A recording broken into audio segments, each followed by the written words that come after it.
Chers amis, bonjour.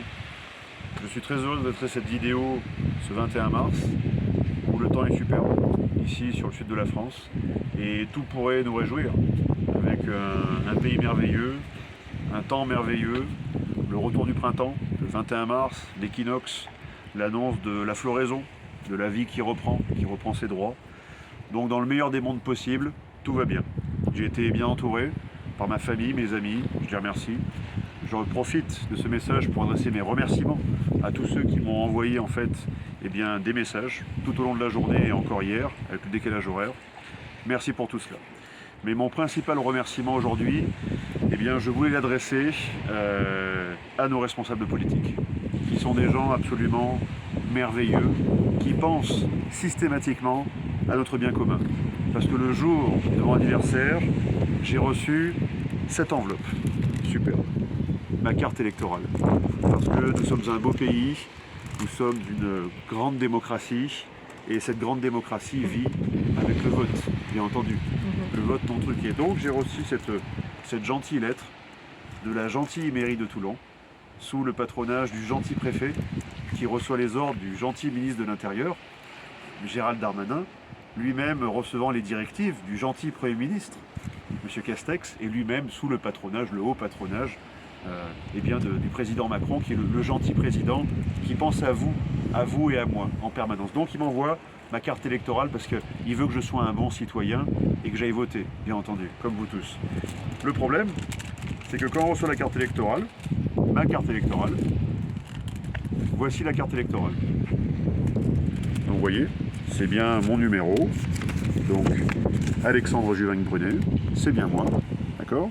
Et sur la carte électorale apparaît un très joli, magnifique, merveilleux, sublime symbole de 1984 de George Orwell, le QR code.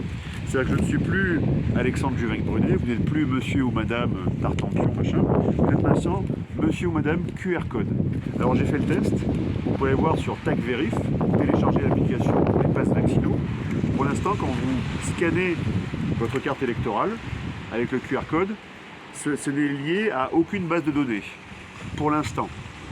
Mais dorénavant, il y a un QR code qui est lié à ma personne. C'est-à-dire que demain, peut-être pour les présidentielles, peut-être pour les législatives, nous allons devoir scanner dorénavant notre carte électorale pour aller voter. C'est-à-dire que la citoyenneté n'est plus, comme je le disais depuis des semaines et des mois, à la naissance. Nous naissons libres et égaux en droit. Maintenant, c'est à la vaccination. Parce qu'il faudra bien sûr un schéma vaccinal complet, parce que imaginez bien que le QR code n'a pas fait son apparition simplement pour, admettons, lier ce QR code à votre carte d'identité ou quoi que ce soit. C'est par rapport à une base de données numérique qui a utilisé des QR codes depuis maintenant 24 mois qu'ils les ont testés, et donc bientôt vous allez voter avec ceci. Autrement dit, s'il n'y a pas de schéma vaccinal complet, vous ne voterez pas. Donc quand ça va arriver, vous ne serez plus des citoyens. La déchéance de citoyenneté arrive. Donc peut-être derrière la déchéance de nationalité. En tout cas, malgré toute leur gentillesse, le gentil président, le gentil Premier ministre, le gentil ministre de l'Intérieur, le gentil préfet, tous ces gens très gentils, on va leur adresser un message aussi très gentil. Très gentiment, on ne va pas vous laisser faire.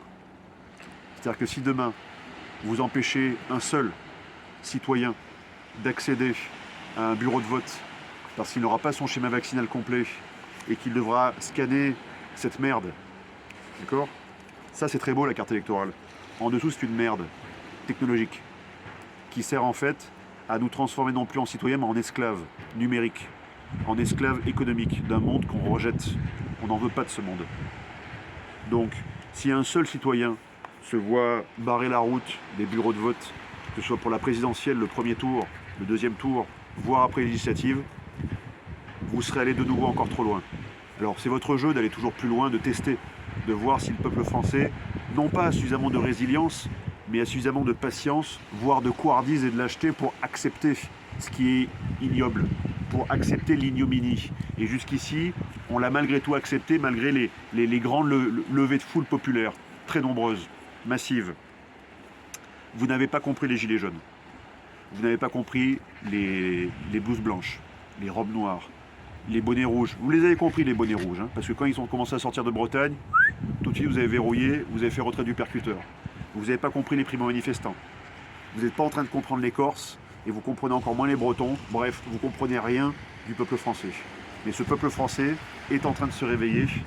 Et ça, je pensais que la goutte de trop aurait été le discours de Macron du 12 juillet. En fait, je pense que la goutte de trop, ça va être cette chose. L'accès, en fait, à notre statut de citoyen. Parce que qu'est-ce qu'un citoyen si ce n'est quelqu'un qui vote? Qu'est-ce qu'un membre de la démocratie si ce n'est une personne qui vit en démocratie par le vote, via le vote, pour le vote, pour exister en tant que tel? Parce que ce petit bout de papier, en fait, c'est un bout de votre souveraineté individuelle que vous donnez via votre vote, vous donnez un pouvoir à quelqu'un pour vous représenter. C'est ça la clé de la démocratie. Et c'est parce que vous êtes libre individuellement et donc vous êtes souverain individuellement qu'à ce titre, nous vivons en démocratie. Mais s'il nous empêche d'aller au vote, la démocratie, et je le dis, qui est déjà tombée, l'état de droit qui est déjà tombé, cette fois-ci, ce sera la fin de tout ce dans quoi on vit. Donc je voulais remercier le président Macron, le gentil président, le gentil Premier ministre, tous ces gens très gentils qui pensent à mon bien-être, qui pensent à mon bonheur. Mais mon bonheur n'est pas derrière une cage, pas derrière des grilles. Mon bonheur, c'est ça, derrière nous, c'est la liberté. Et derrière cette liberté, la souveraineté. La souveraineté individuelle qui est ensuite parachevée par une souveraineté collective. C'est ça la vraie marche. On commence par l'individu et on monte pour que toute notre société soit libre. Pas l'inverse. Une société qui postule une liberté d'abord collective puis individuelle est une société totalitaire, dictatorielle, tyrannique, prenez les mots que vous voulez. On n'en veut pas. Et moi j'accepterai pas. Donc comme je l'ai déjà dit aux Français, soit par les urnes ou par la rue, je serai toujours là. Pour dénoncer les choses, pour agir, pour organiser et pour en faire en sorte que nous vivions véritablement en démocratie. Eût-elle jamais existé? Je l'ignore. Et je commence à en douter de plus en plus.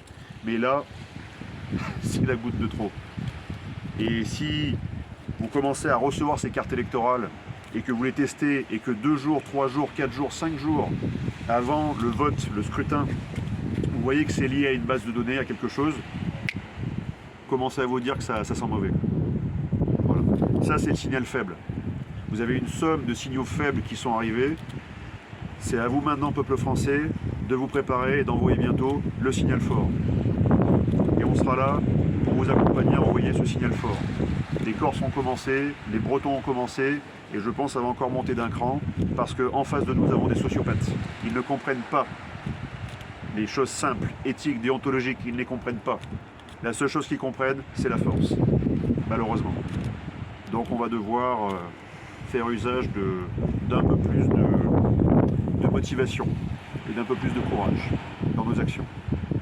Merci à tous, gardez courage, vive le peuple de France, vive la France et à très bientôt.